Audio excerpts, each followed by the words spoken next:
Yang pertama tadi itu, investatio ini kalau istilah bahasa Indonesia, angker. Jadi setan menghuni tempat-tempat tertentu, itu namanya kalau bahasa Indonesia namanya angker. Kalau bahasa Latinnya investatio. Nah kemudian yang kedua vexatio, itu adalah gangguan pada serangan fisik.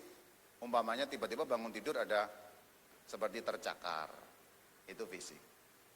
Jadi pertama menghuni tempat, misalnya di toilet tertentu, mbak jangan ke sana, di toilet itu ada setan gundul peringis atau setan gundul apa gitu ya. Atau di tempat-tempat yang gelap atau tempat-tempat yang pernah ada pembunuhan atau apapun seperti itu, tempat-tempat seperti itu biasanya ada. Itu namanya investatio tempat angker. Nomor 2 vexasi serangan fisik. Nomor 3 vexasi obsesio itu masuk melalui mental. Jadi tadi tempat dulu, tempat. Nah kemudian fisik, namanya digaruk. Ya. Yang ketiga adalah melalui mental. Jadi kalau orang depresi, tapi begini, depresi bukan selalu akibat setan loh ya, bukan. Karena seringkali yang terjadi begini, manusia mentalnya memang sudah nggak sehat, lalu setan memanfaatkan situasi itu. Nah seringkali yang terjadi begitu. Jadi jangan kemudian buru-buru kalau dianggap kalau orang stres berarti karena setan, bukan begitu.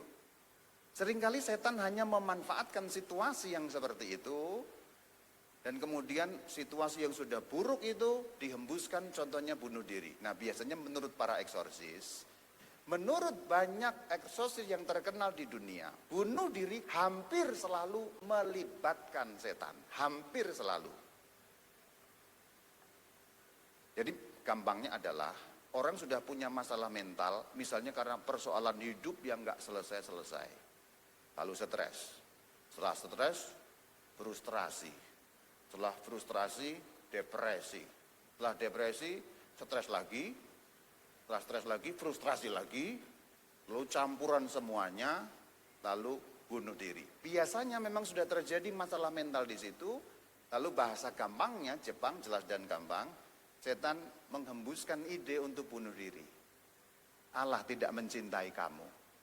Allah tidak bisa menyelesaikan persoalan kamu, maka hancurkan hidupmu.